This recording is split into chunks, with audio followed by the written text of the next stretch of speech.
Okay, here we are. Here And we are, and here we are, and where here are we we are. going? We are on this journey together. Mm-hmm. That's where we're going. We're taking the journey together. This is Imar, I'm Zare, and Mm-hmm. we are taking the journey together. Or I could say, this is Craig, and I am Sharon, and we are taking this journey together. Regardless of who we are, it's all about what we're doing, and what we're doing is taking the journey together.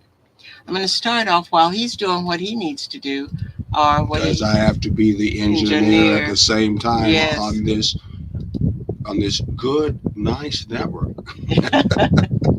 he is. Well, He's makes you very, very self initiated yes, to make things yes. happen. He is multitasking as usual. It just seems like one of those things that we end up having to do. Mm-hmm. And Mm-hmm. so I'm going to start off while he's doing that with a another off the top of my head um, statement of our belief statement, Mm-hmm. which says we are going to relate. It doesn't matter what your mother, father, sister, brother, even what Jesus says, we are going to relate. Mm-hmm. Taking the journey together believes in guiding people to couples to relate in a balanced manner. And what we mean when we say a balanced manner is you start the relationship with your you start the relationship as friends, and you build it into a Mm-hmm. I'm sorry, I can't hear us, and that's what was driving me crazy. Oh well, you Um, just know you're and speaking. I know, and you build it into a thriving. Start off as friendships, move it into lovership, and that's how you know that you are working in a balanced, thriving relationship. Mm-hmm. And I apologize because I got something in my head, and that just kind of threw me off completely. And so now I am back on track. Mm-hmm. Well, you're just being too technical. You just need to I am. relax and just let things flow. You did You, this so many times. I know. You should be able to do it with your eyes closed, You know especially what? And I if can. it's in you. Then Yes. you should come back out. Yes, And really and I can do this with my eyes closed. okay. How many times have I said that without anything to look at? I Yeah, don't know, too but many. Yeah, well, that's one of the things that we'll be talking about some other time. Is are you creating love, or are you just going by things by compliance, being yes. that which in terms a tape or archetype that tells you this is how you should relate to Mm-hmm, love. In this case, finding something instead of you creating mm-hmm, that situation with that particular person. It's just together about anyway. absolutely. And today we are talking about resilience in relationships, and this is the Hmm. second part of that one. Looks like this week looks like we're going to be just us, and the rest of our panel is not going Yeah. to be with us. Hopefully Um, they're watching. Took Hopefully me a they little are. bit to get Yes, everything up and running a little bit, yes. so hopefully they're watching. You see they're every place. And Should be where we want them to be. Let me check one more place. Go ahead. Don't let me stop you. okay, and well, I just didn't want to talk over. And so, we are being resilient right now, health wise. This week Hmm. has been, That cold. yes, it's been taking its toll on us. Hmm. Last week, I had to go outside for a time when the weather was cold last Thursday when it was pretty chilly and it was Hmm. windy. And I had to go outside for a while. And even though I was covered up and thought I was covered up enough, it Hmm. kind of attacked my sinuses and they started draining and all of that. And Friday night, I came home. I was feeling just really bad. And Saturday and Sunday, it was like you stay in bed, you rest and whatnot. So he Hmm. ended up taking care of me on Saturday and Sunday. And Monday, Hmm. I woke up with a fever of 100 more. And Hmm. I'm like, oh, this is not good. So I ended up taking care of him once I came back home. Hmm. And well, at this point, he's kind of hanging in there. Yeah, I'm Um, not feeling that yeah. well. Really, not as well And, as and I'd like. and if those of you who watch us on a regular basis, you can probably look at him and tell that he is just really not. Um, not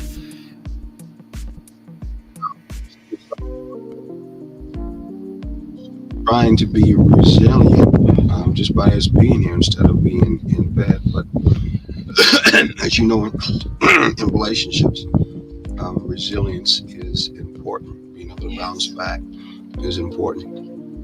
I Yeah. think today, many relationships, that idea of bouncing back and being resilient is not something that is reported to be something that's important, as they used to say No. in the old school days, where couples who were before in the past, either because of children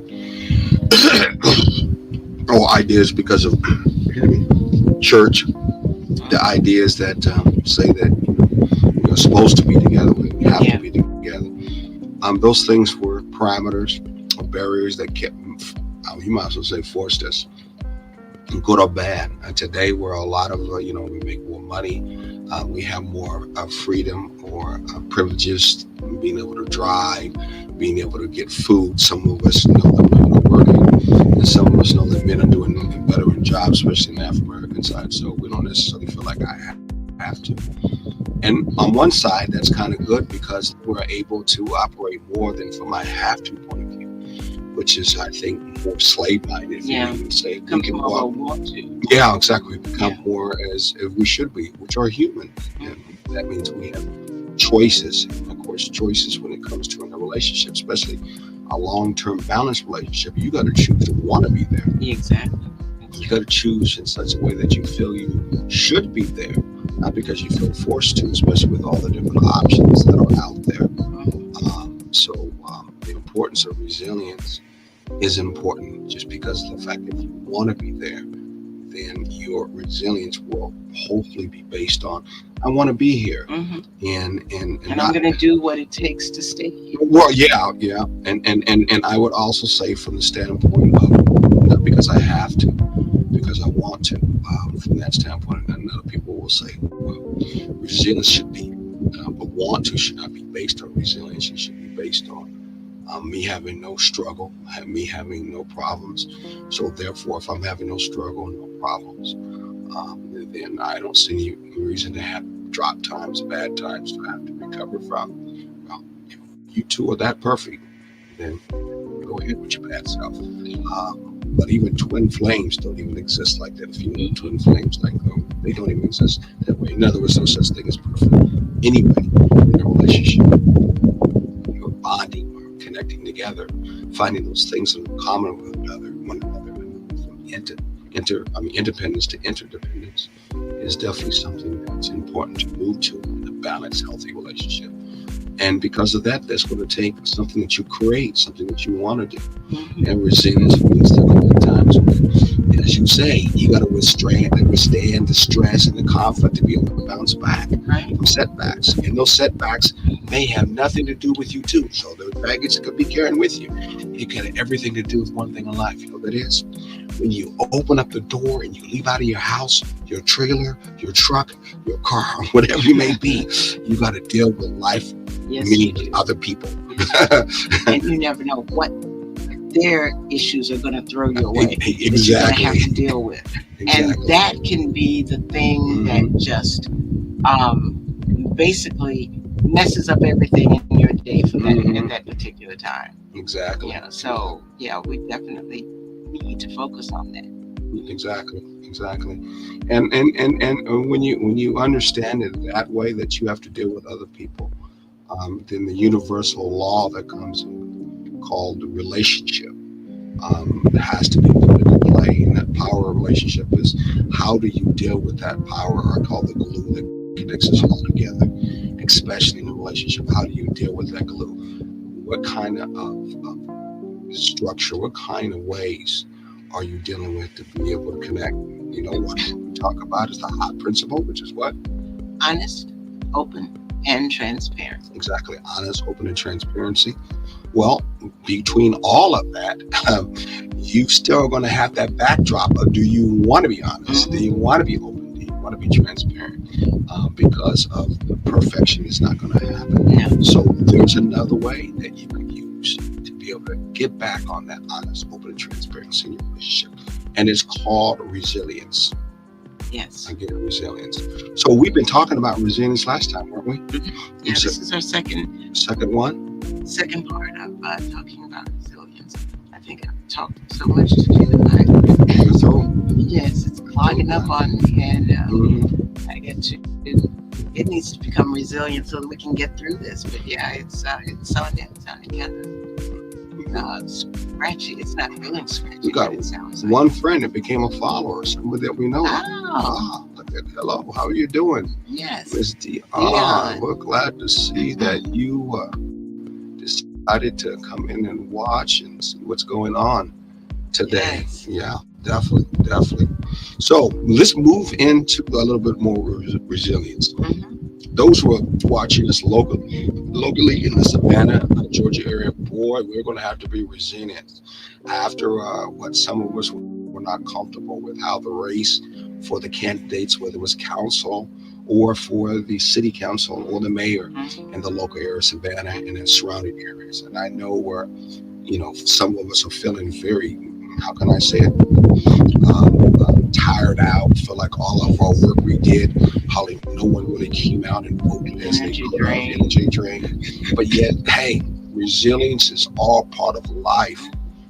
How are we going to bounce back after conflict? Because that's part of life. And disappointment, Exactly, because exactly. disappointment is one of those things that you really need to learn and understand how to deal with, because disappointment happens all the time. Mm-hmm, You can be disappointed in yourself, disappointed in your partner, disappointed in decisions that you make together that won't turn out the way you wanted them to. There are so many different things like that can keep you from, that can make you, put you in a position where you need to be resilient. You exactly. need to touch and reach out to your resilience. Exactly, exactly. So there are so many things that can contribute to resilience in a relationship. See what some of the things that we're going to talk about, because definitely taking the journey, we don't just bring up concerns and problems in the relationship, but we want to give you answers Yes, as solutions, exactly as counselors, excuse me, as coaches. coaches. We want to try to move you with directions, or in this case, strategies and paths that you could take to help you move in a healthy, balanced relationship. And one of them, of course, a strong one is being resilient. So, one of the things that you need to bring in a resilient relationship is a probably simple one. And when I say it, you go, "Oh, yeah," which is what? Showing up. Yeah, yeah. If you have an idea that and we're brought up with, hey, there should be no problems in a relationship, and if you have any problems, then you don't really have a good relationship, or you don't have a relationship at all, then that, of course, most of Yeah, us know is a lie. it It is. doesn't It is. operate that way. And most And of us are already in a relationship where every day ain't even happening that way, and we ain't moving out of it anyway. And we exactly. have no solution whatsoever how to deal with it. But one of the first things that we do too much is hide from it. Hmm. Don't want to deal with it. Exactly. Hmm. You don't want to accept that it's there. And that's one of the things when people say um, there shouldn't be conflict in a relationship. First of all, you need to get them to decide what they mean by no conflict. Are there different levels? Are there different tiers, different amounts of conflict? Because there's always going to be conflict. You have conflict by yourself. You don't have to be in a relationship to Hmm. have conflict. It's called inner conflict or inner turmoil. You Hmm. get up in the morning and you have decided that you're going to wear one thing. Ladies, you get up in the morning, you decide you're going to wear this particular dress, and when you look at it, it's the ugliest thing you've ever seen in your life. Hmm. Do you have time to change or not? Then you have conflict with that dress. So that conflict can be inside. Only this lady would bring up something on the outside But to be concerned as a because conflict because to deal with that resilience. because that's what I'm saying. Now I'm talking about the fact of conflict. Saying that you don't want to have conflict is being unreasonable to say that there's no I, that you don't want I conflict. know that. You I know. do understand that, but that's very much an we're in conflict right too right now. But that's an outside concern. Yes. I'll be honest with you. To bring in a balanced, healthy relationship, we have to look at the emotions and the characteristics of who we are from the inside as a Yes. spirit being or as a human being from that end. I mean, we live Absolutely. with people and family and friends, community that many times are demonizing us. We just spoke at the beginning that many times it's not necessarily the relationship itself. Hmm. It really between the two, those important, as we talked last time, to deal with the inner conflict that has to do with your own self, where you're not feeling loving of your own self, you're not feeling cared of your own self, you're writing in the imposter syndrome that says you don't really belong here. This is not really something that you should be part Yeah. of, You and don't those deserve the parasites things that are you're getting. telling you that. So we talked about the last time we were teaching. Yes. Remember that, learning to be able to love yourself. But many times in relationships, it's the outside people who are demonizing your family, your friends, people at your co-workers. They are the ones who are making it mess when it comes to dealing with you. We already know that when it comes to images, especially images that have to do with the area of race, that many times they're acting or giving us conflict about our own emotional well-being, our intellectual well-being, where we're being demonized, whether it's an African American male or female as being an angry black woman in a relationship or just in life itself, or your family member saying, "Why are you with that particular guy? You don't need to be with him, or you don't Yeah. need to be with her." And Exactly. they don't really care about you. And we really care about you more. And these people are basically, how can I say it, giving you in such a way that says you shouldn't be showing up in your relationship. How do you know, be resilient over that? Where you show up anyway in your relationship. Yes. You don't back down.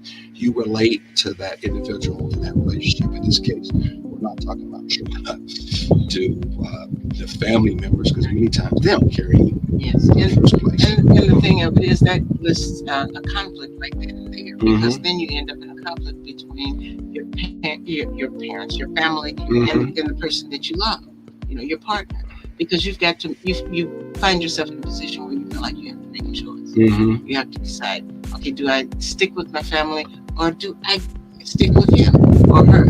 Do I Mm-hmm. give up love for the sake of my family? When you do that, 9 times out of 10, family's gonna go on off on their own path anyway, Mm-hmm.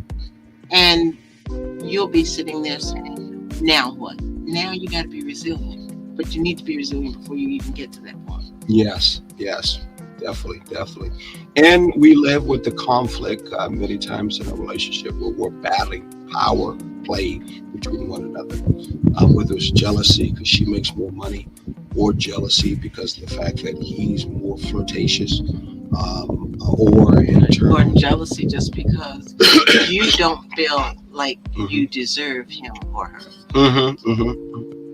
And so you're battling with these demonizations. And many times you yourself, how you feel, you don't show up. Showing up in this case is you're not being authentic. You hide under a cover. I'm smiling all the time, or I'm sad all the time, or I basically will, put on that nice happy face at the job. But when I come home, I don't really want to come home, or I really don't know who you are. But so, which does happen a lot of times. I've Yes. seen in my relationship where someone will be more nice and kind at their job and be more submissive at the job. Though I don't think submissive is the right word in a relationship. A balanced relationship. A balanced relationship is about both people compromising. Not compromising is the word I want to use. Um, Oh Lord, the other C word keeps coming to my mind, and it's the wrong C we'll word. get it before it's Yes. there. Well, both are actually complimenting to one another, Yes. and agreeing with one And that's another what it is. from that particular Yes. end. So many times, because of that, we may be bringing home that idea that I'm not going to show up. Mm-hmm. I really, some of us don't even show up when we Yeah. go home. We go to Yeah. a bar. Or I'll you go see say, "I somebody don't have else. anything left to bring," Exactly. which is a cop out in itself. I don't have Hmm. anything else to bring. Exactly. So I think that the showing up means that we have to be intentional about our interactions, and that's the most important thing. If you are trying to really be resilient, and you are using a strategy of being resilient, you have to intentionally want to show up. Yeah. You have to Yeah. be there. You want this relationship. You know it's a choice. You're trying to create this relationship. So you're going to show up. And that's hopefully and believably so with your partner too. And when you both show up, then obviously it's going to be a lot more positive within yourself, right? Absolutely. And you also need to make it a point to check yourself. When you say, I don't have anything else to give, you are truly not being transparent if you don't say that to the other person. If you don't say, I have given all that I have, but then you're also not being fair to that person because you're giving it all someplace else and saving nothing for the person that you love. Exactly. I'm thinking about Will Smith. Check yourself before you wreck yourself. That's what I'm thinking. So let's move on to the next one, which is seeing and being seen. Uh-oh. What are we talking about?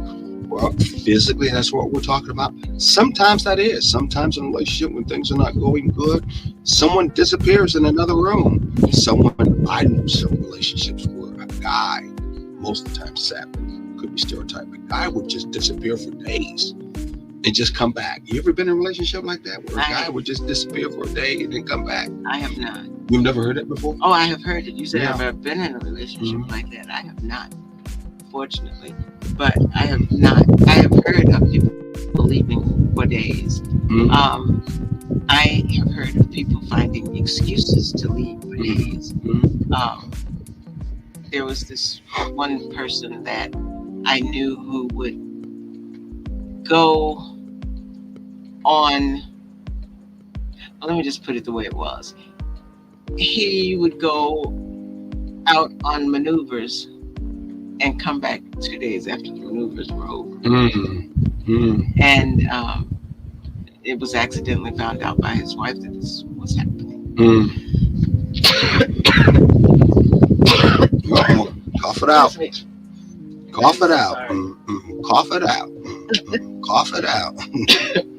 Well, just showing up is not just physical. Though people could be in the same room and ain't even paying attention to each other at all, period. Hello, Latina, we miss you. I know you're feeling better and getting better. She's one of our spiritual insight person. Oh yeah, she's also has that psychic edge that really give us some insight on those things you can't see in the spiritual side. We miss her.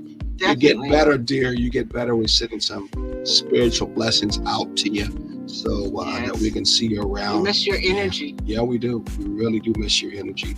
So, so when we're talking about see you, not want to be you, but see you more that we want to be you. So we're talking about from the standpoint of seeing a person, like from, they call it the third eye, knowing a person for who they are. You want to find out about their judgments. You want to explore their ideas, their values, the beliefs, the conversation. You want to hold anything and everything to try to understand who they are in detail, that person of who they are. So when we are referring to, in this case, a resilient person or some tactics to take to be resilient, it's all about you trying to really know and see that person. Many of us are not trying to see that person. We're doing nothing against what you say, but we're doing no more than the outside body thing. We're not trying to get to know who they are on the inside. We're not even trying to question that because of the fact that we never came up in such a way that we were about trying to know us, find out who we were in the inside, so that we can love who we are and know where our boundaries were. So it made it almost very, how can I say it, hard for us to pass that same kind of love for self on to somebody else, which is what interconnectivity is all about. But that also indicates that there was a love for self. And that's one of the issues too that we have to deal with when we're talking about showing up. Are you showing up with the love that you have for yourself so you can pass it on to your partner?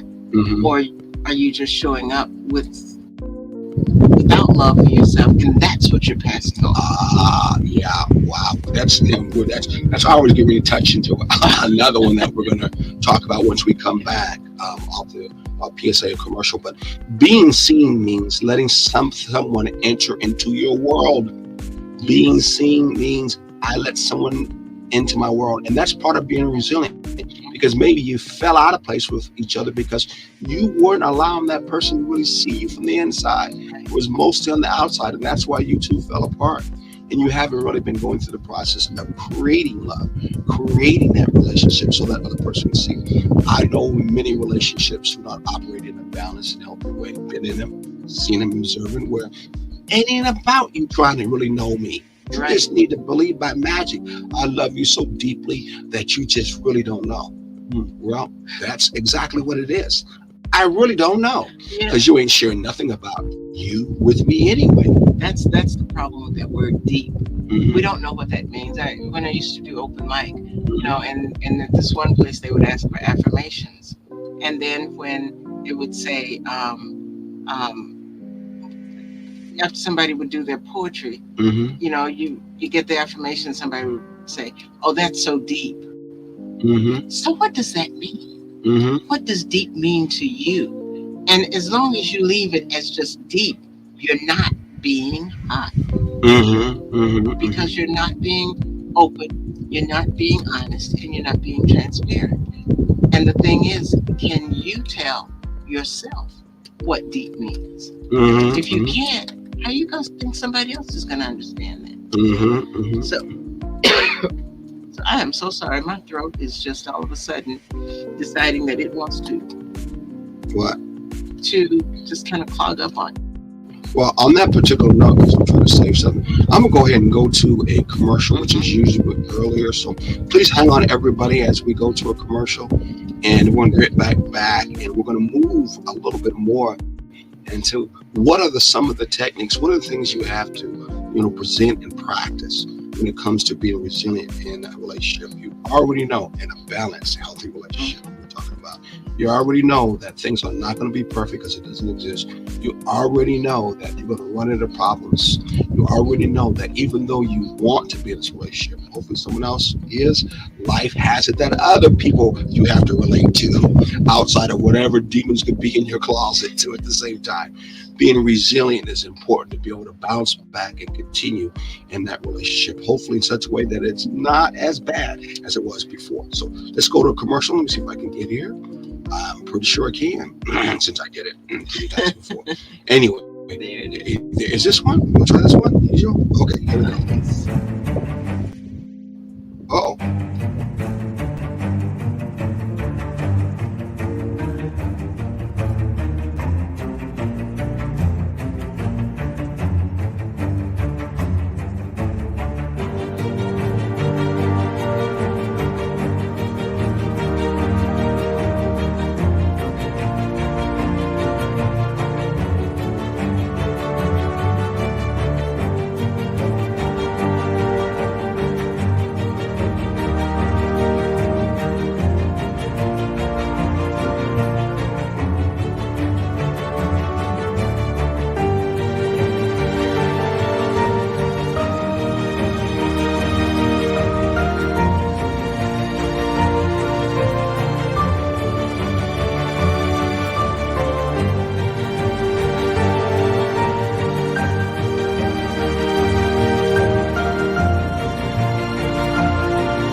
We're back again.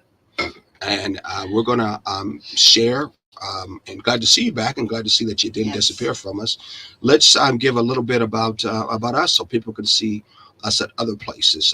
First of all, I'm gonna get a shout out to our channel here. You want to tell YouTube and Roku TV. Mm-hmm. Like and subscribe it. Subscribe to it. This is where your Facebook. It's on your Excuse me. Facebook page. I'm sorry. Go ahead. I'm kind of off today. So go to YouTube and Roku TV. Like and subscribe it. You also can.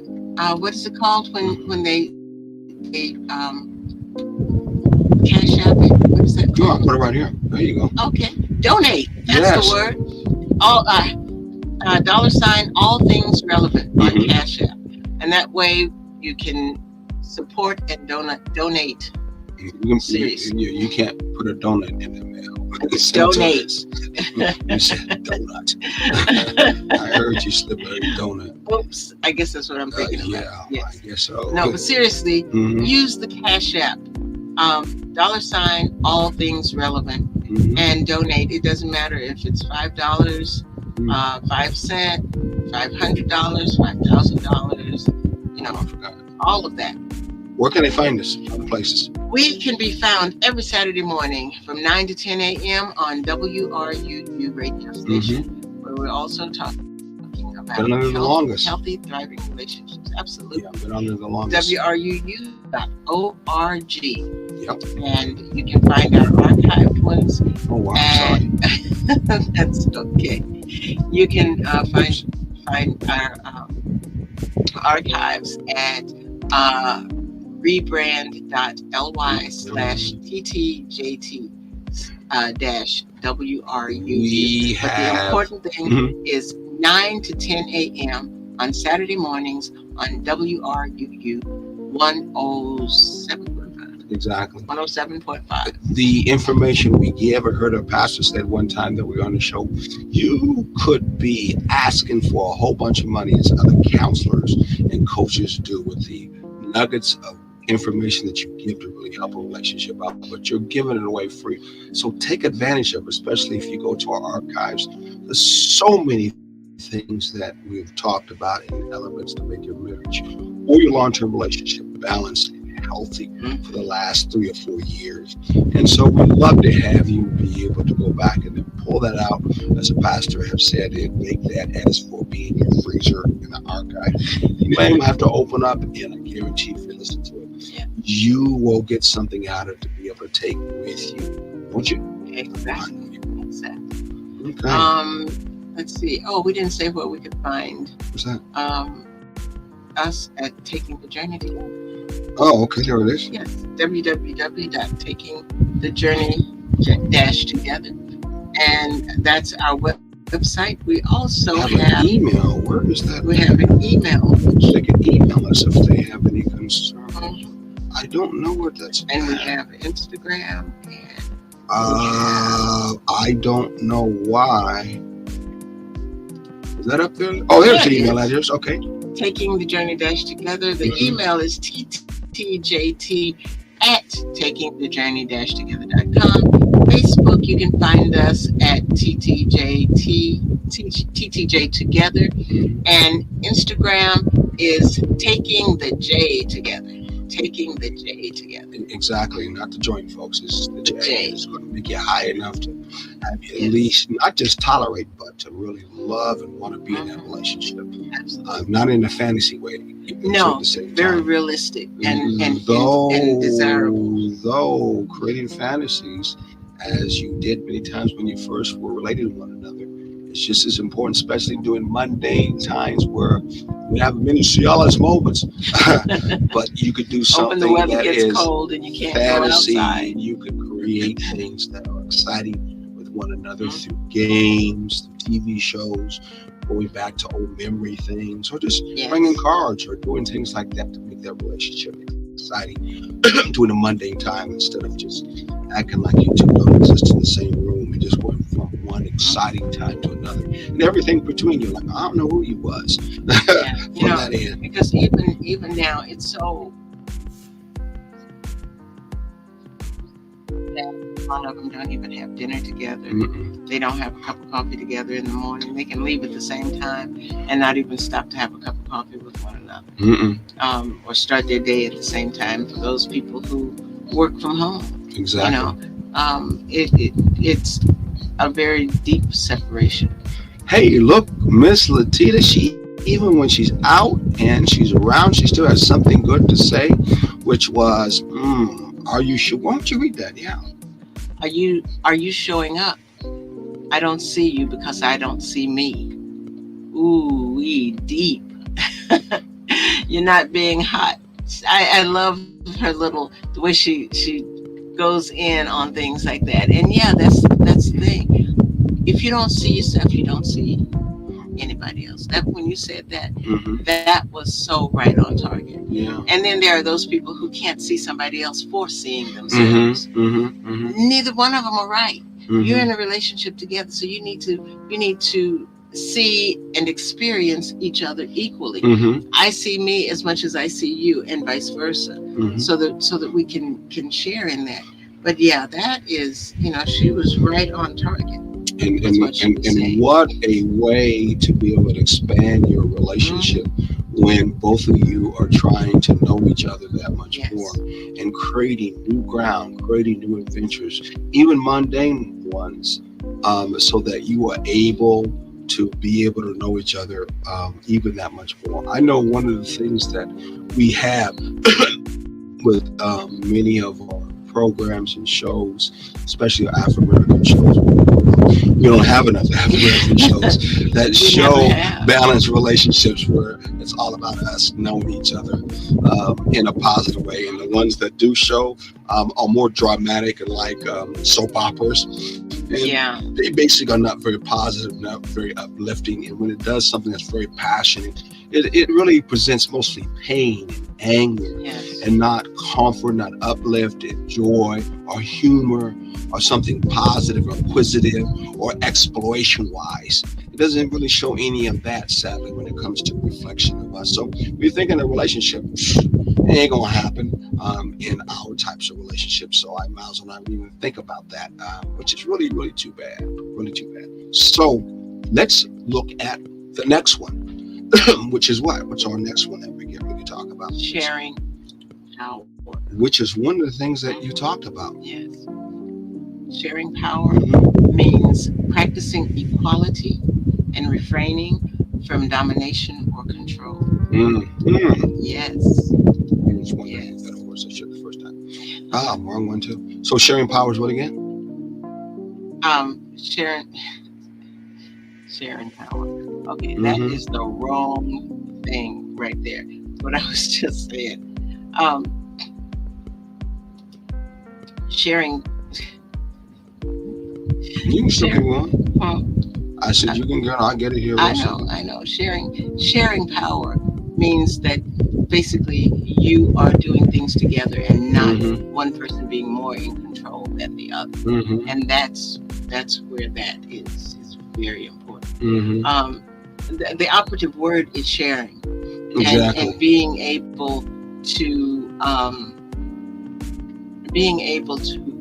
allow and feel, or I guess I should say, comfortably allow your partner Mm-hmm. to have as much of a say in a decision as you. And Mm-hmm. there are some people who it needs to be their way. And if it's not Mm-hmm. their way, then there's something wrong. And if you don't see it their way, then there's something wrong with you. And that's not sharing power. That Mm-hmm. is, we can share power as long as it's done my way. Yes. No bookable there. Yeah. Yeah. Yeah. And sharing power, we make space for each other. When everyone has space, when everyone has a voice, we build a solid foundation of Mm-hmm. resilience. Build a solid foundation of resilience when conflict arises. One of the hardest things that we do doing that sharing power, especially when we believe we are right, Yes. it can be hard to think about the consequences of the ways that we use power Mhm. in this particular case, sharing power. I'm not trying to bring it down this, but No. also keeping it real too. We know And you that have in many to. relationships, I know I heard the old saying, "Do you want to be right? Or do you want a relationship? When I used to hear that, I did not really understand that whatsoever. I thought, well, yeah, I'm in a relationship. I want that relationship. So is that not right enough? That meant many times in a relationship, we figured in our relationship, we have to always be right. Otherwise, we don't have a relationship. Yes. That is not going to happen. Sharing power means sometimes, even when you're right, you could be wrong. Yes. Yes. Because you want that relationship more than you feel that you got to be right all the time. Even if you feel like you're the one that has to be wrong all the time. Mm-hmm. If you want it bad enough, then suck it up. Know within yourself that okay, I'm right, but it's not. It's not a major enough situation, life or death, or anything like that, for me to have to prove I'm right. Well, use that old saying, is it the lesser of two evils? Yes. For that particular end. I think the important thing for us to do is that sharing power can be extremely hard, especially for us who have been granted a lot of privilege. Yeah. Some of us come into a relationship where we basically come from a higher level financially wise relationship where we're being used to getting what we want. Okay, so we feel privileged. The other person may have come from a lower end in life, and so therefore they don't necessarily feel that way. And the person that in turn feels more privileged says, you are supposed to be doing things my way, and I don't really have to do things your way. Right. And I've been taught that automatically that power should go to me, and I should always be right. But a resilient relationship can only happen if everybody is equally sits at the table and has that same ability to be right or wrong. Exactly. And sometimes you have to even think to yourself, okay, last time I was right. This time you're right. You're absolutely right. You don't talk this out in out loud. You have to do this within yourself. You have to make sure within yourself that you can rise to the level of this is what I want. Take the higher road. Exactly. There you go. Take the higher road. I want this relationship. So, I don't have to be right this time. I was right last time. Or I was wrong last time. Okay. I'm used to it. I'll be wrong again. And sometimes when we talk about bridge statement, which we talked about bridge statements before, you may want to go back into our archives to find out what bridge statements are. You will find that sometimes you may have to open it out loud. Showing up is what we're referring to. One of the showing up is all about you saying, well, I was right last time. I went ahead and went out of my way to take the trash out. So this particular time, can you? Okay. So I'm doing a light one. I know that it could be deeper. It could be deeper than that. If you can do that with the light ones, which is in fact true, people will get locked into power plays on things as simple as who takes out the trash and who does the dishes. If you don't figure it out on the small things, you're going to have a heck of a time trying to figure it out on the more difficult things. Right? Yeah. Yep. That will very, very happen. and sadly, when you're in power play relationships, it was always who's going to be right. Exactly. We live, especially in a lot of African American relationships, we live with the power play in our relationship. Who's going to be right? Who's going to be right? We're mostly competitive with one another, not trying to be a team with one another, not trying to have that balanced, healthy relationship. But if you're trying to partner, if you're trying to build, then you're going to have to look at things in a comprehensive way. Absolutely. For both of you to know that the power agreement is looking at what are our different skills we have and how can they be placed into the equation to be able to build on what we're trying to build. That's the important thing, and I think that's what we should do. In fact, I know that's what we should do in a balanced, healthy relationship. Now, I want you to look at this and think about this, because this is something that just popped in my mind. And we both know that sometimes when things just pop in my mind, then one has to want. On another note, energy transference.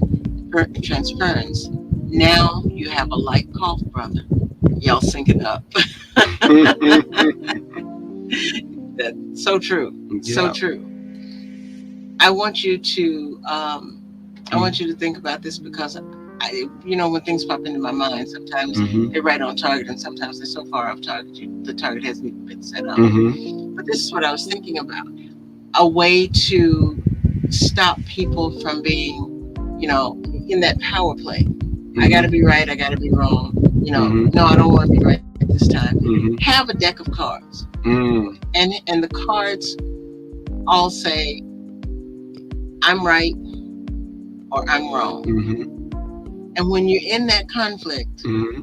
each person in in the relationship Mm-hmm. draw a card, and whoever gets the "I'm right" card, they're automatically right. Whoever gets the "I'm wrong" card, Mm-hmm. they're automatically wrong. Agree to that, Mm-hmm. and you just don't have to deal with it anymore of carrying out that argument.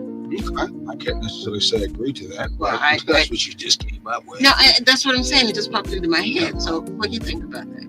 Like I said, I can't necessarily say agree. Mm-hmm. I'd have to think about that for a little bit Okay.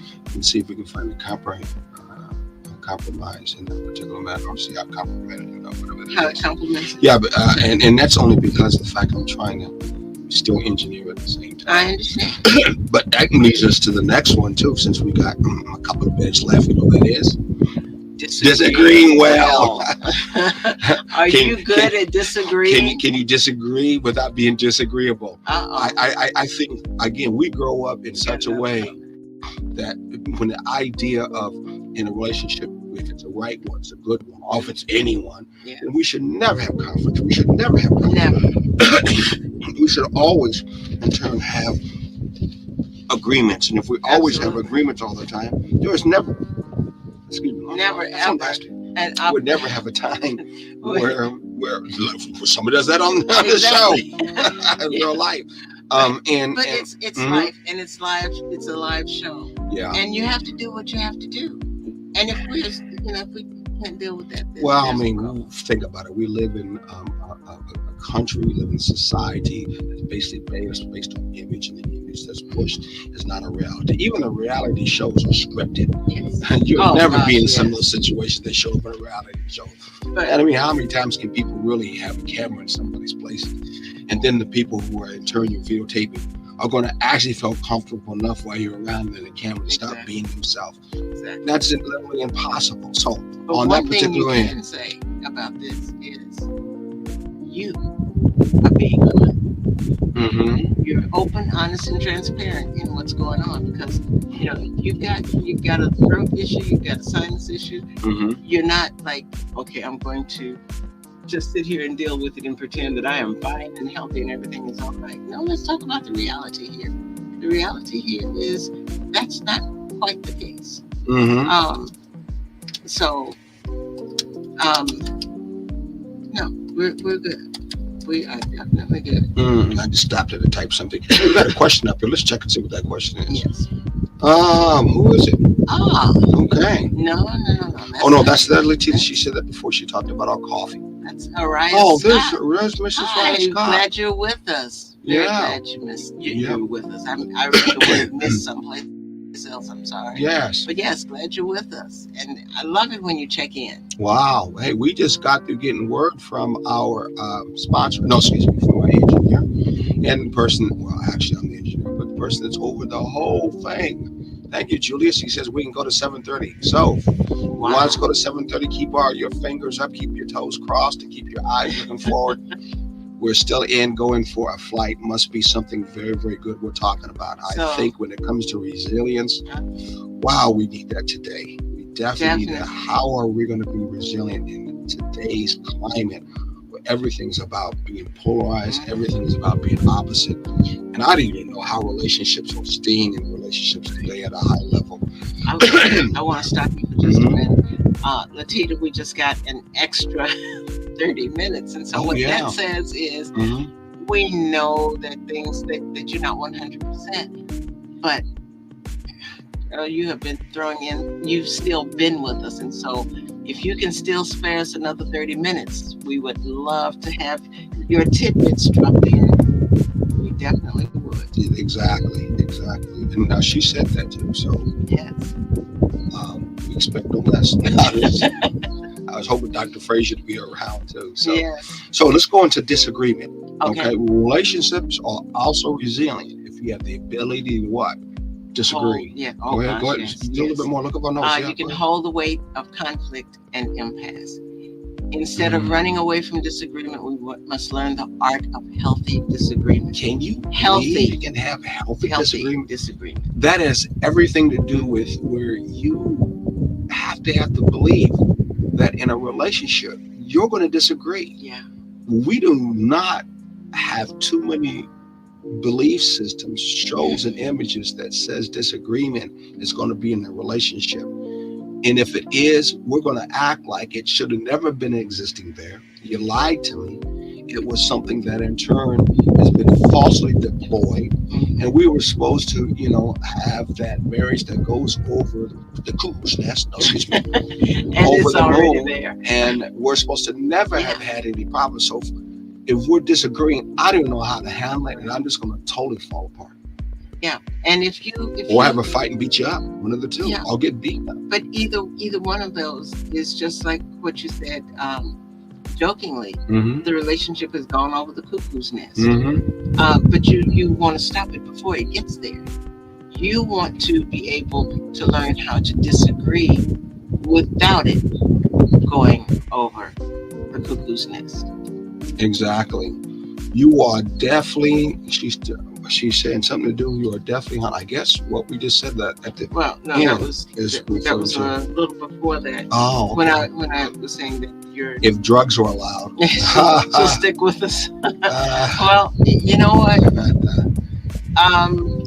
With as long as the drugs are not too bad, I mean, for that. And if you got to do some of that J stuff just to keep you going, that's what the country has for us in some parts of the country to help shadow that pain. Then go and do what you got to do. But so far, the drugs have been holding it down. The ancestors have been keeping everything at bay because you have been definitely giving us your spirit feel. Yeah, definitely. Okay, so let's go back to what we were referring to. What is disagreeing well? We seem to want to avoid that. We don't want to avoid that. What is disagreeing well? After showing up, Mm-hmm. seeing and being seen, Mm-hmm. and after sharing power, Mm-hmm. that we engage each other in tough issues in ways that make us stronger together. Are we talking about the old adage that you heard before, using tough love? Is that what you're referring to? Sometimes, but I don't know that it's necessarily tough love at this particular point. Mm-hmm. But it's the issues that are tough. Issues that you may not want to deal with, the ones you've been avoiding. That would be what tough love is. Tough love is the issue. Tough love is the issues that are at hand that are tough. How you handle those tough issues are always supposed to operate in love. Yeah, absolutely. And therefore, there will be different ways of how you handle that situation in love. If in turn it's a situation that you keep on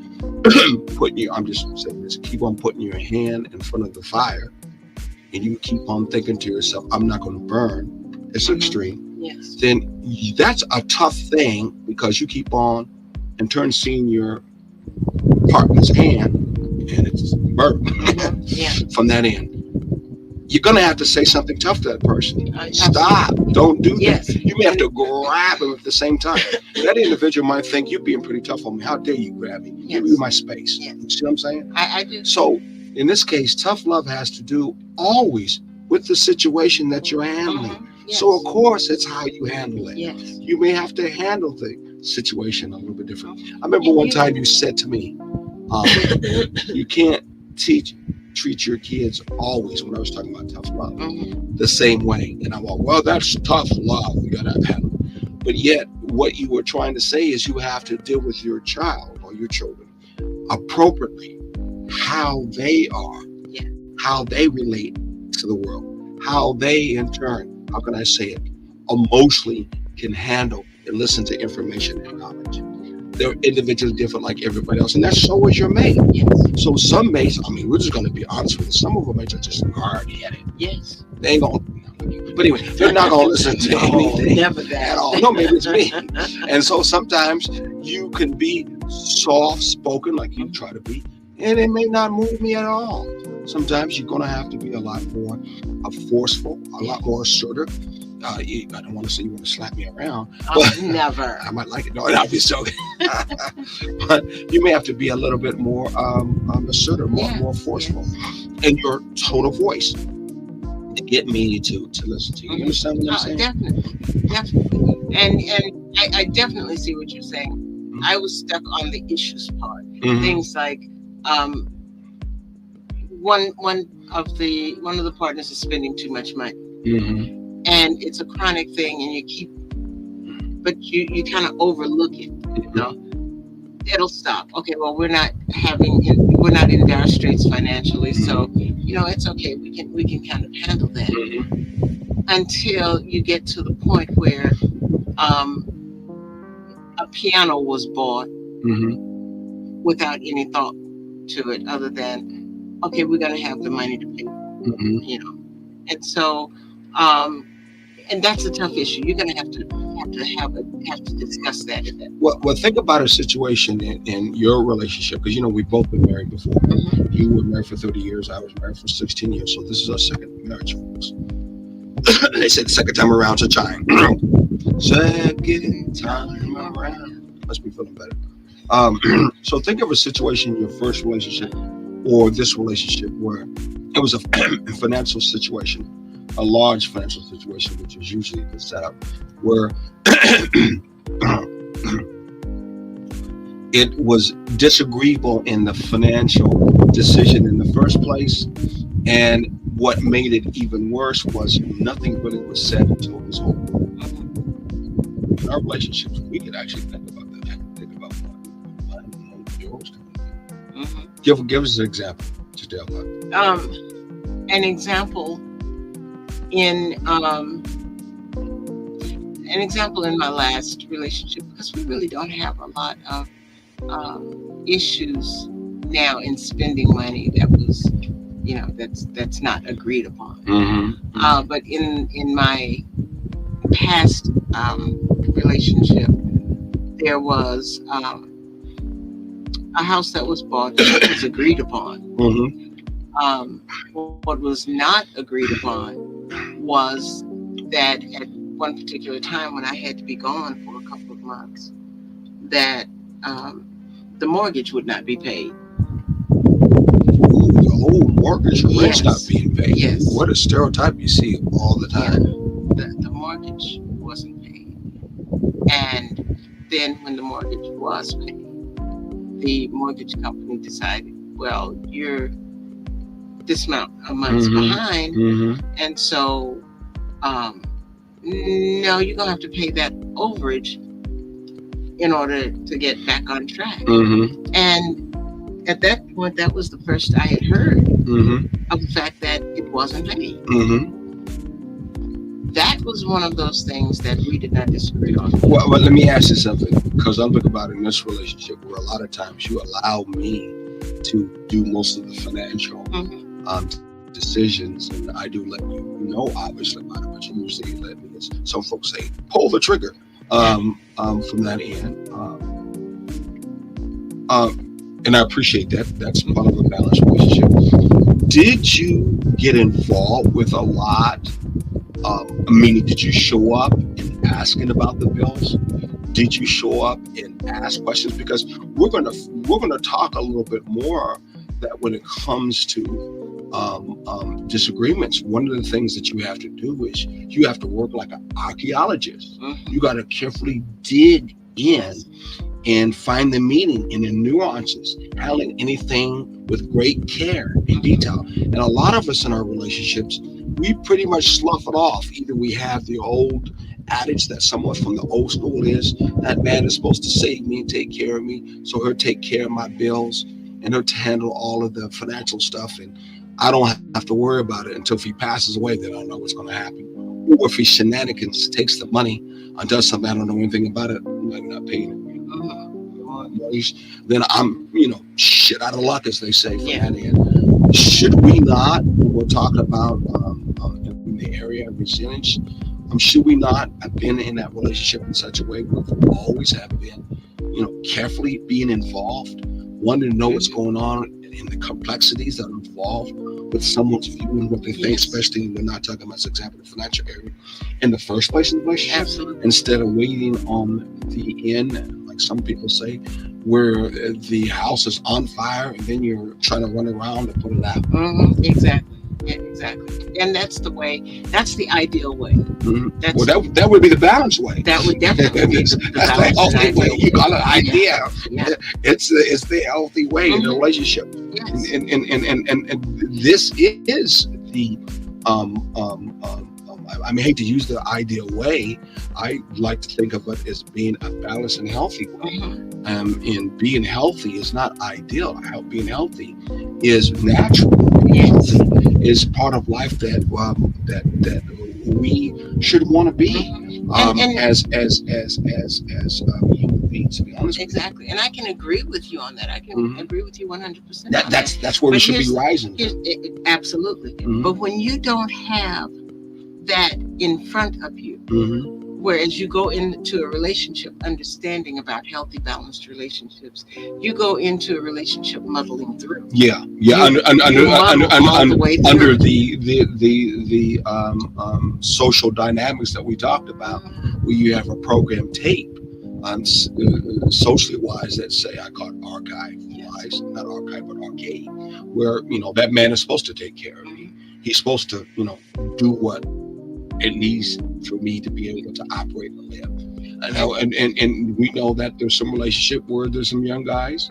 I'm not saying all who are living with women who women will take care of them, and they're doing the same thing. She's supposed to pay the bill. She's supposed to do this. She's supposed to do that. They're very unhealthy relationships. So, therefore, when something's fall apart, she's got to take care of it. I don't have to worry about it.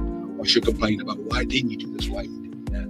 And so, I'm just referring to the fact that if we're looking at resilience as we should be, as for the piece that is missing in a relationship for it to operate in a balanced and healthy way, then we have to understand that one of the things that we do that's part of disagreement, because that's going to happen, is that we should have ongoing been careful in digging and finding out information Yes. and getting to know that person, and what they're doing and what they're saying that they can do in that relationship. We're talking about the financial wise. We know it should be more than financially wise. So therefore, you're able to, I don't say necessarily stay on top of it, but maybe you might be there to help that person. Right. Okay. Right. They may have a hard time and really paying bills, but just act like they're good at doing it. Well, they Hmm. may not be doing it at all, Exactly. but just putting on a front because of pride of, I can handle this because I'm a man, Hmm. and ain't operating like that. Or being a woman, I can handle this as a woman, and ain't even operating that. What's your thought about that? I see both sides of that. Mm-hmm. The other thing that, as you were talking, what came to me was the idea of, when I was talking about muddling through, and you Mm-hmm. started up with going along with that. Mm-hmm. Um, the other side to that is when two people are together Mm-hmm. and neither of them have grown up in an example of a healthy thriving relationship, Mm-hmm. don't know anything about a healthy Mm-hmm. thriving relationship, they are going to stumble through everything Mm-hmm. unless they start learning how to distribute well. They start learning how to be resilient. They start learning how to share things, True. share control and everything. But something is going to have to be the trigger to get them to that spot. One, that's true. And sadly to say, in life, we operate from trigger to trigger, high point to high point. When in a balanced relationship, we Or are, unfortunately, low point to yeah, low yeah, point exactly. sometimes. In a balanced, healthy relationship, we are to be operating in all the situations at that higher level, and make it so that mundane is still living and being in the present. Exactly. And so asking questions is all part of living every day in that relationship. And no one said you should be asking questions in such a way where you will try to be more critical to tear a person Right. apart. But it could be asking questions about trying to get to know who that person is, understand who they are. Yes. And listening is a big part of that. Because if you're going to ask questions to find out who your partner is, then you've got to listen to their answer. And instead of telling them what they're saying, ask them again if it's what they're saying. More questions we got another time. Okay, let's get another question up here. We'd love to have it when people have questions, so please don't be afraid to ask questions. Put it up here. David Banner, he's saying, I'm watching. We're glad to see that Glad you're to see watching. that. Hey, don't be afraid to ask any questions. There's no questions that's stupid. There's no question that doesn't make any sense. We're all about wanting to hear you ask questions so we can help you out. And this is a continual hour that we went to usually till 7 o'clock Eastern Standard Time. But those who are run the controls behind us, so we can go to 7:30. So we're going to try to make it all the way to 7:30. Yes. But one thing when it comes We to see it as a relationship, blessing. we operate more than just hours at a time in a relationship. We operate days and days and days and months and years at a time. Yes. So it's important that we are able to operate at that high level and not be afraid to do that. So banishing shame is the next thing I'm thinking about on our list. Yes. What are we talking about when it comes to banishing shame, when it comes to disagreeing? We let ourselves make mistakes and change our minds without shame. We further reduce anxiety and animosity. When there is shame placed in everything, you have a level of anxiety when you make a mistake. You find yourself not wanting to admit the mistake. You find yourself wanting to downplay the mistake if you do admit it, and it's because you you get this sense of anxiety, and you start feeling, I can't make a mistake. If I make a mistake, then I'm going to be less than. I'm going to be ridiculed. I'm going, it's not an easy thing. So if you banish shame, you remove or reduce that anxiety and the animosity that comes on the other side. Now, I'm going to be the Nixon advocate in this because we had another program that we talked about how shame will bring regret. And regret will move us into being more compassionate and empathetic. Remember that?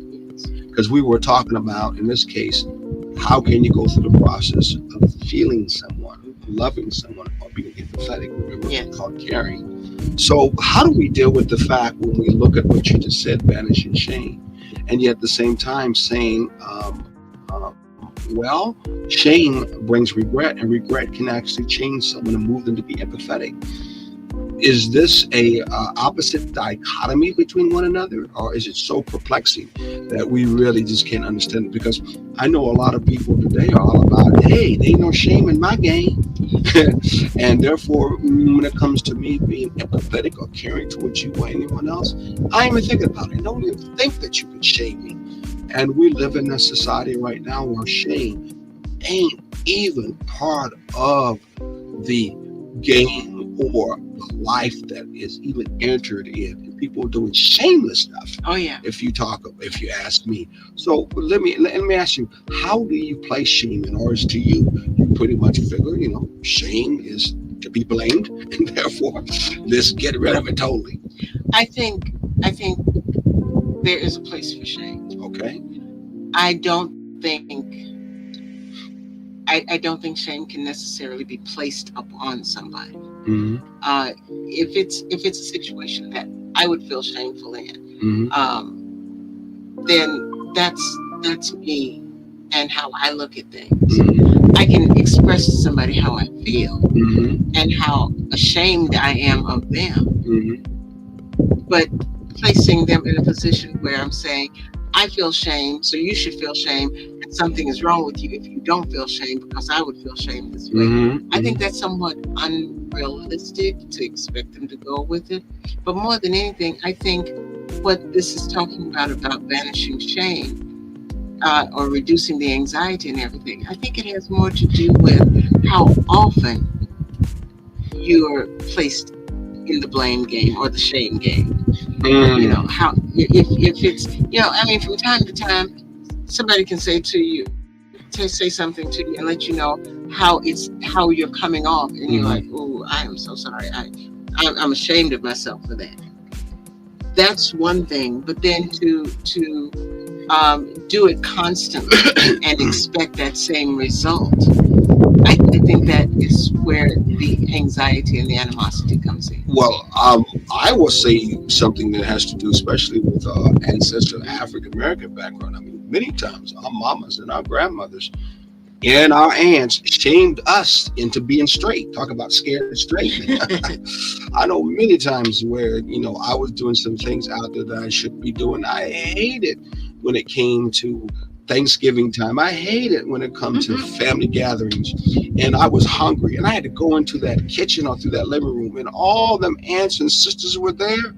Woo! I knew the energy was like, I'm going to be shamed big time as I walked through that living room just to get to that kitchen to get something to eat. And I knew that that was what I'd have to deal with But the if I thing, wanted to get something to eat. mhm, And before I got there, I felt like every pot shot you could think of mhm, was hit at me. Some of y'all brothers out there know exactly what I'm talking about.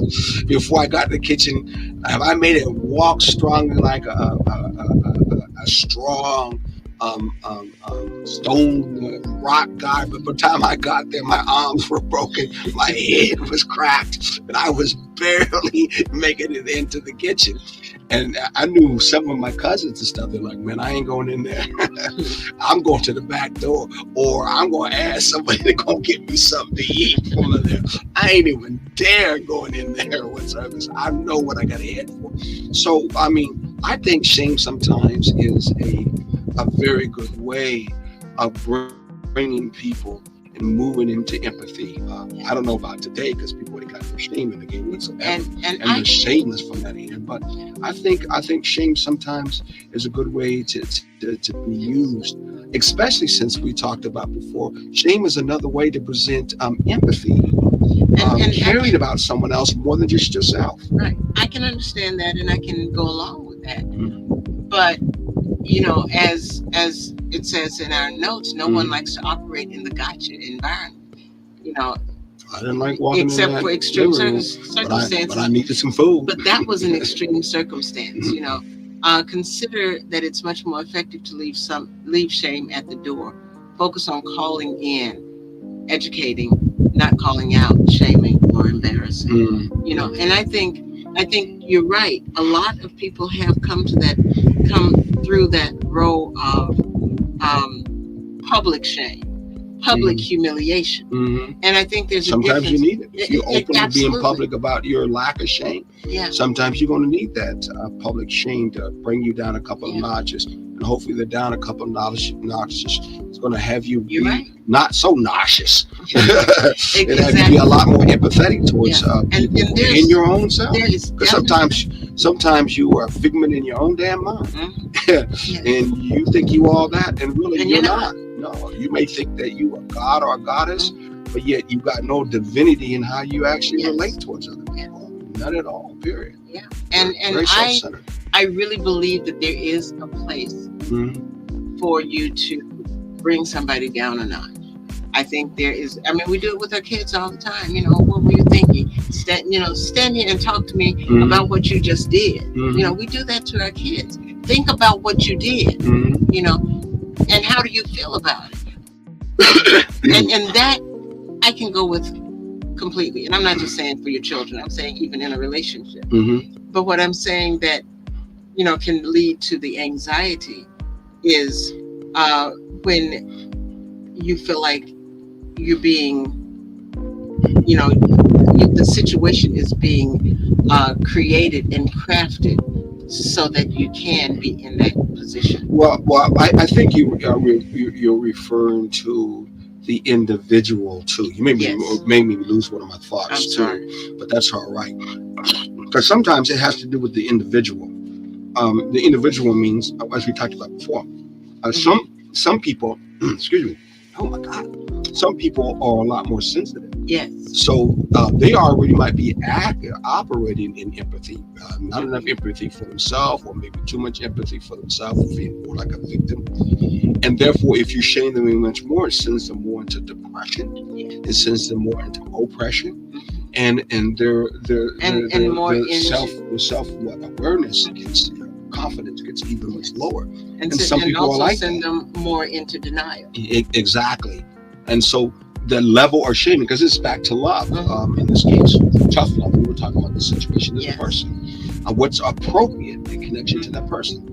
And so if you're in resilience and you're trying to going through the fact of questioning, getting to know that person, you're going to know if that person is more sensitive, and therefore you should treat them more sensitive in that matter. And your shaming shouldn't be so hard and so cold that in turn you make them feel guilty about themselves when they can't even get out of it Mhm. from that end. And so I think it's that individual shaming that has to do with the person that you're dealing with. I Yes. don't think it should be banished totally. It has everything to do with the individual you're No, dealing with. I agree with that, and I don't think it should be banished at all. But Hmm. what I do think is it should be in moderation. I don't think Hmm. every situation should be a situation of shame. Hmm. Some situations should be you need to check yourself. Hmm. You know, what were you thinking, and how did you get to the point that you thought this was okay? Hmm.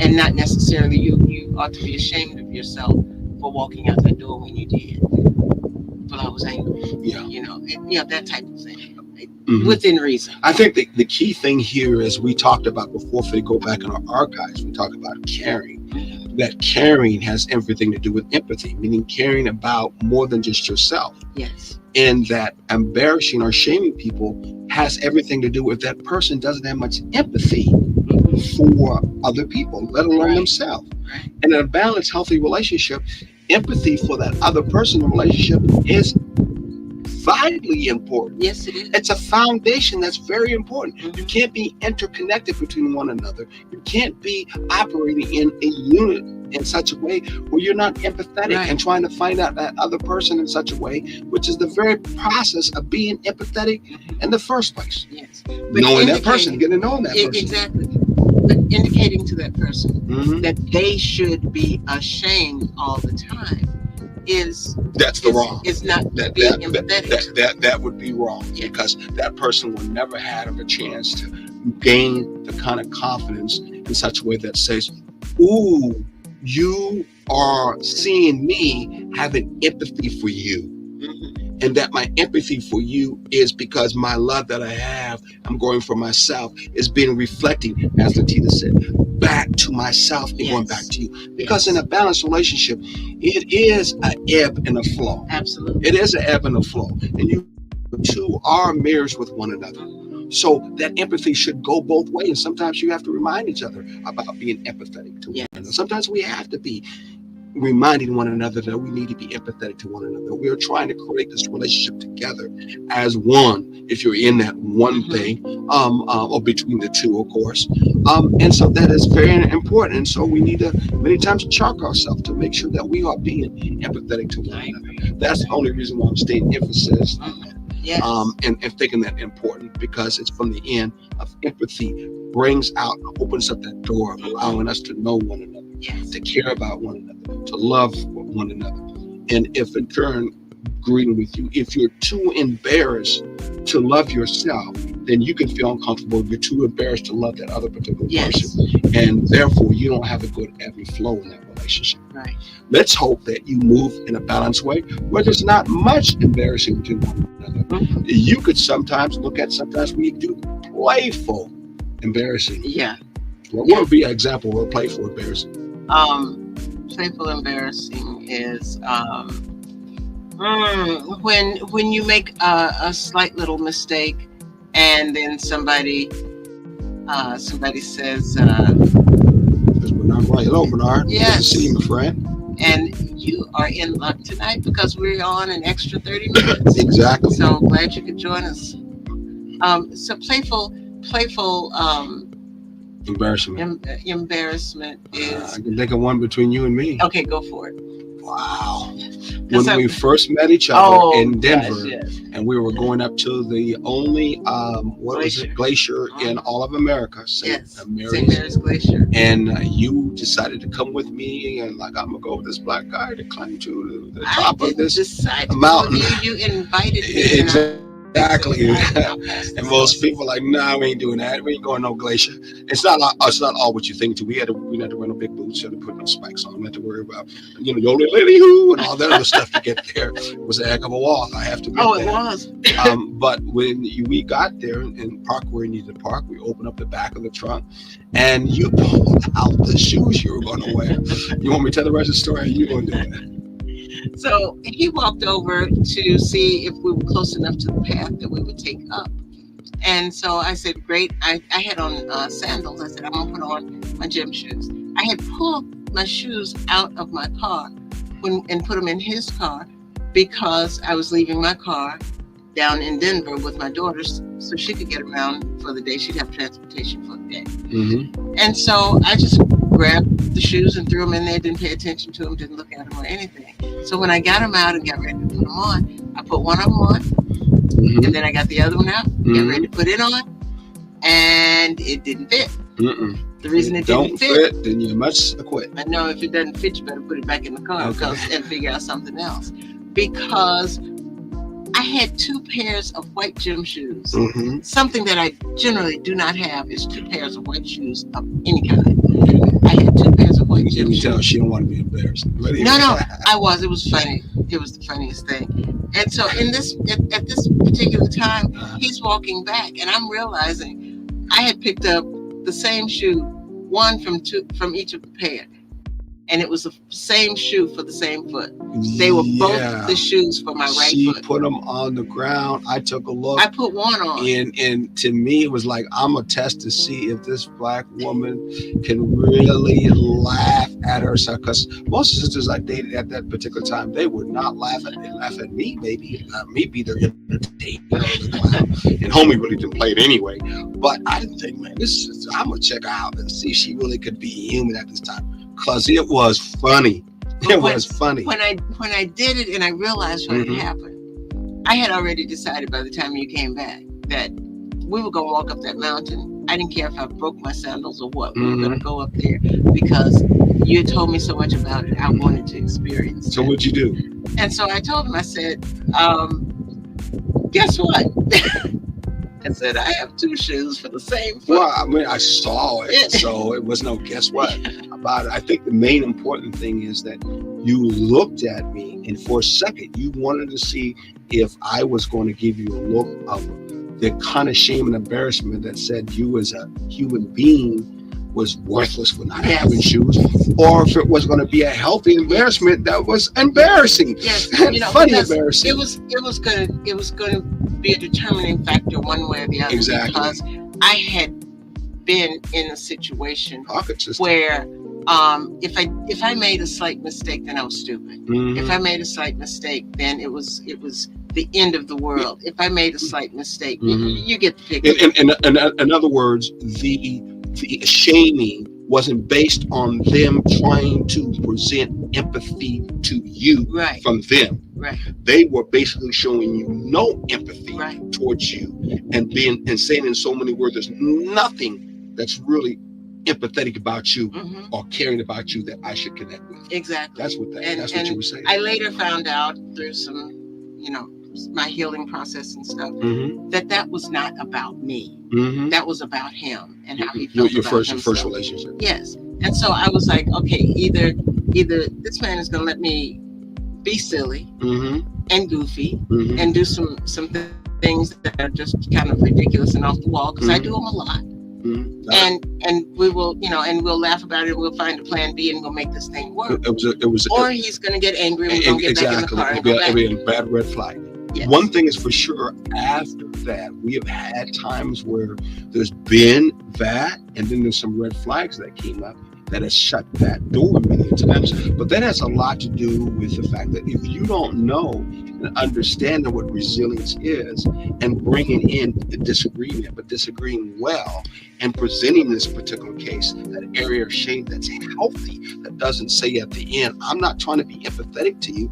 I'm just saying, can you laugh at yourself? Yeah. Because you don't take yourself that serious in life, knowing full well that you don't have to take yourself that serious in life as much as you shouldn't either.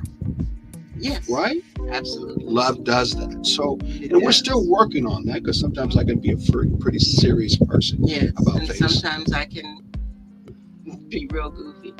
Yeah, but not goofy enough many times. Because remember, we'll be talking about that later on how you create a relationship, Yes. not something that in turn is based on, um, how can I say it, past archaic belief systems of how relationships should be. We talked about before that a man should run the relationship and a woman just comes along for the ride. So therefore, the limitations are she can't do what I want her to do, or she can't do what I say she can do, or vice versa. Or she has to follow what she can only follow the path that I've laid out for her. Mm-hmm, Yes. mm-hmm, And here's the path that we have laid out now, mm-hmm. and that's the path of time. Where are we at? We were gifted with another Oh, shoot. 30 minutes, and we Oh, have my used about 27 of those minutes. Oh, wow. I didn't And even so see it. When I time has passed when I we were having know. fun. Wow.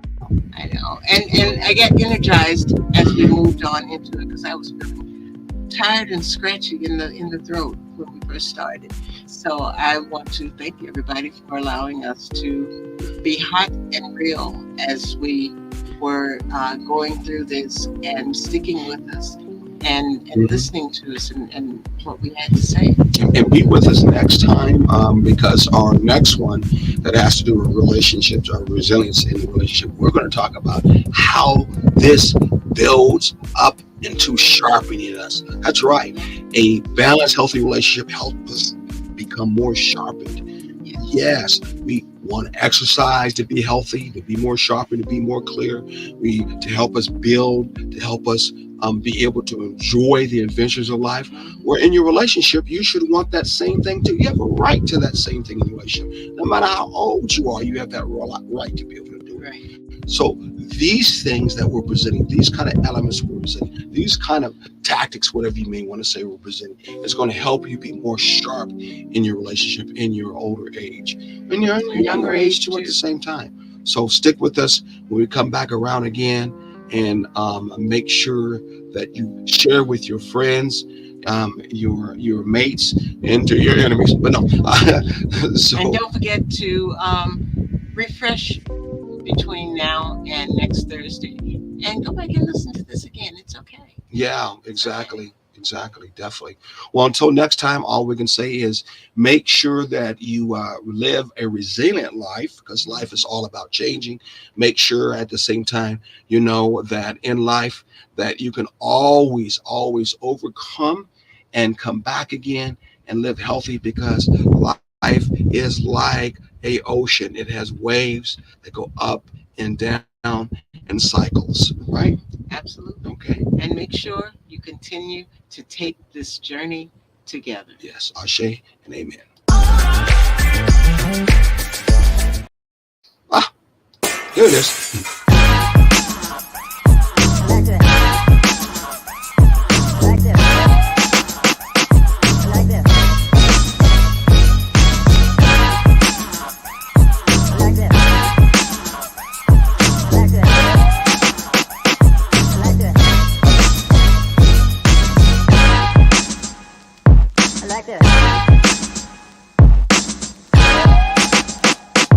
Like